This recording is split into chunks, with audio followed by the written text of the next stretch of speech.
इस वक्त दुखद खबर आ रही है। कांग्रेस के दिग्गज नेता नहीं रहे अहमद पटेल का 71 साल की उम्र में निधन हो गया। अहमद पटेल ने सुबह 3:30 पर अंतिम सांस ली। एक महीने पहले कोरोना संक्रमित हो गए थे अहमद पटेल के बेटे ने ट्वीट करके ये जानकारी दी है। गुरुग्राम के मेदांता अस्पताल में भर्ती थे अहमद पटेल। सोनिया गांधी के राजनीतिक सलाहकार थे अहमद पटेल। राज्यसभा सांसद भी थे अहमद पटेल के निधन पर पीएम मोदी ने भी शोक व्यक्त किया है। आज तड़के 3:30 पर निधन की खबर आई, जिसके बाद से शोक की लहर है। कांग्रेस के वरिष्ठ नेता अहमद पटेल का बुधवार तड़के निधन हो गया। अहमद पटेल 1 महीने पहले कोरोना संक्रमित हो गए थे। इसके बाद उनकी हालत लगातार बिगड़ती जा रही थी।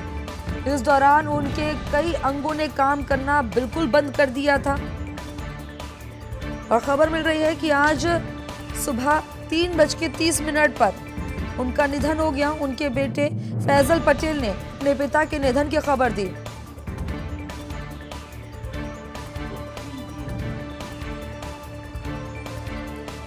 फैजल ने लिखा है कि मैं सभी शुभ चिंतकों से आग्रह करता हूं कि वो कोविड-19 के नियमों का पालन करें और सोशल डिस्टेंसिंग का पालन करें।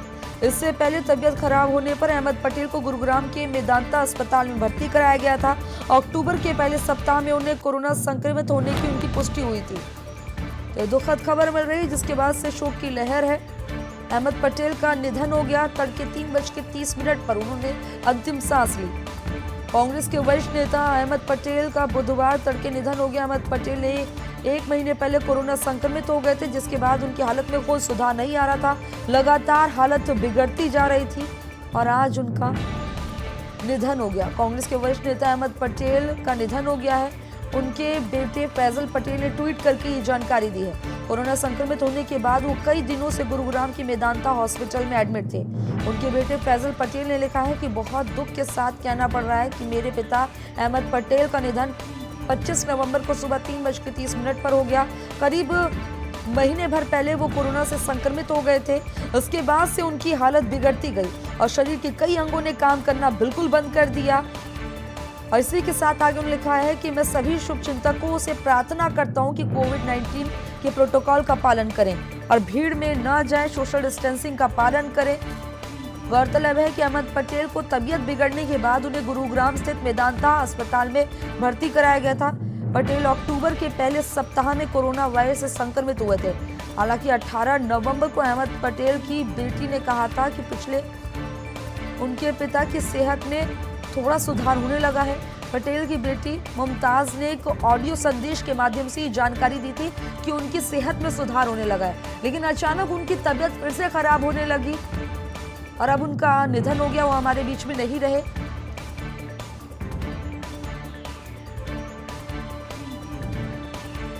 बता दें कि 3 बार लोकसभा सांसद और 5 बार राज्यसभा सांसद रहे हैं अहमद पटेल। गुजरात के भरूच जिले के अंकलेश्वर में पैदा हुए पटेल 3 बार लोकसभा सांसद और 5 बार राज्यसभा सांसद रह चुके थे। पटेल ने अपना पहला चुनाव 1977 में भरूच से लड़ा था, जिसमें वो 62,879 वोटों से जीते थे। वहीं 1980 में उन्होंने फिर यहीं से चुनाव लड़ा और इस बार 82,844 वोटों से जीते थे। 1984 में उन्होंने तीसरी बार लोकसभा चुनाव लड़ा, जिसमें उन्होंने 1,30,069 वोटों के साथ जीत दर्ज की। 1993 में अहमद पटेल राज्यसभा सांसद थे और 2001 से सोनिया गांधी की राजनीतिक सलाहकार भी थे। लेकिन कोरोना की लंबी लड़ाई लड़ी उन्होंने 1 महीने तक और इसके बाद उनका निधन हो गया। उनके बेटे ने ट्वीट करके ये जानकारी दी है। साथ ही लोगों से अपील की है कि सावधान रहें, भीड़भाड़ वाले इलाके में ना जाएं। अहमद पटेल का 71 साल की उम्र में निधन हो गया। कांग्रेस के वरिष्ठ नेता अहमद पटेल का निधन हो गया। उनके बेटे फैजल पटेल ने ट्वीट करके ये जानकारी दी है। कोरोना संक्रमित होने के बाद वो कई दिनों से गुरुग्राम की मेदांता हॉस्पिटल में एडमिट थे। उनके बेटे फैजल पटेल ने लिखा है कि बहुत दुख के साथ कहना पड़ रहा है कि मेरे पिता अहमद पटेल का निधन हो गया।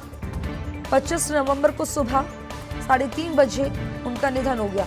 करीब महीने भर पहले वो कोरोना संक्रमित हो गए थे।